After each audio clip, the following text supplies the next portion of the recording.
ಬುರುಡೆ gang ಹುಟ್ಟು ಹಾಕಿದೆ ಕಾಂಗ್ರೆಸ್ ಅಂತ ಆರೋಪ ಮಾಡ್ತಿದ್ದಾರೆ ಬಿಜೆಪಿ ರಾಜ್ಯಾಧ್ಯಕ್ಷ BY ವಿಜಯೇಂದ್ರ. ಸದನದಲ್ಲಿ ಈ ಬಗ್ಗೆ ಪ್ರಸ್ತಾಪವನ್ನು ಮಾಡ್ತೇವೆ ಅಂತ ವಿಜಯೇಂದ್ರ ಹೇಳಿದ್ದಾರೆ. ಸೊ ಒಂದು ಕಾವೇರಿದ ಸದನಕ್ಕೆ ನಾವೆಲ್ಲ ಸಾಕ್ಷಿ ಆಗಬಹುದಾ ನೋಡಬೇಕು, ಅಲ್ಲಿ ಏನೇನು ಪ್ರಸ್ತಾಪ ಮಾಡ್ತಾರೆ ಅಂತ ಫಸ್ಟ್ ಅವ್ರ ರಿಯಾಕ್ಷನ್ ಕೇಳಿಸ್ಕೊಳ್ಳೋಣ.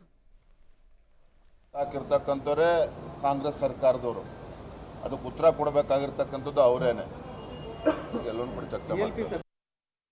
ಈ ಬುರುಡೆ ಗ್ಯಾಂಗ್ ಹುಟ್ಟಾಕಿರ್ತಕ್ಕಂಥವ್ರೆ ಕಾಂಗ್ರೆಸ್ ಸರ್ಕಾರದವರು, ಅದಕ್ಕೆ ಉತ್ತರ ಕೊಡಬೇಕಾಗಿರ್ತಕ್ಕಂಥದ್ದು ಅವರೇನೆ.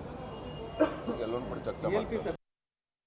ಈ ಬುರುಡೆ ಗ್ಯಾಂಗ್ ಹುಟ್ಟಾಕಿರ್ತಕ್ಕಂಥವ್ರೆ ಕಾಂಗ್ರೆಸ್ ಸರ್ಕಾರದವರು, ಅದಕ್ಕೆ ಉತ್ತರ ಕೊಡಬೇಕಾಗಿರ್ತಕ್ಕಂಥದ್ದು ಅವರೇನೆ. ಎಲ್ಲೊಂದು ಬಿಡಿ ಚರ್ಚೆ. ರೈಟ್, ಇದು ಬಿಜೆಪಿ ನಾಯಕರ ರಿಯಾಕ್ಷನ್. ಬಟ್ ಏನೇ ಆಗಲಿ, ನನಗೆ ಪ್ರಶ್ನೆ ಇರೋದಿಷ್ಟೇ, ಆ ಧರ್ಮಸ್ಥಳದ ಧರ್ಮಾಧಿಕಾರಿ ಬಗ್ಗೆ ಚಿಕ್ಕ ಮಕ್ಕಳು ರೀಲ್ಸ್ ಮಾಡ್ತಾ ಇದ್ರು. ಧರ್ಮಸ್ಥಳನ ಡಮಾರ್ ಸ್ಥಳ ಅಂತಿದ್ರು. ಧರ್ಮಾಧಿಕಾರಿಯನ್ನ ಕಾವಾಂದರು ಅಂತ ಪ್ರೀತಿಯಿಂದ ಕರೆದ್ರೆ ಕಾಮಾಂದರು ಅಂತ ಕರೀತಾ ಇದ್ರು. ಅವ್ರಿಗೆ ಎಷ್ಟೆಲ್ಲ ಹಿಂಸೆಯನ್ನು ಕೊಟ್ಟಿರ್ಬೋದು ಹೇಳಿ. ಅವ್ರಿಗೆ ಯಾರು ಸಾರಿ ಕೇಳ್ತಾರೆ? ಎಷ್ಟು ಜನ ಕ್ಷಮೆ ಕೇಳೋಕೆ ಅರ್ಹರು ಹೇಳಿ? ಎಷ್ಟು ಜನ ಕೇಳ್ತಾರೆ ಓಪನ್ ಆಗಿ? ಎಷ್ಟು ಜನ ದೊಡ್ಡ ಮನಸ್ಸು ತೋರಿಸ್ತಾರೆ?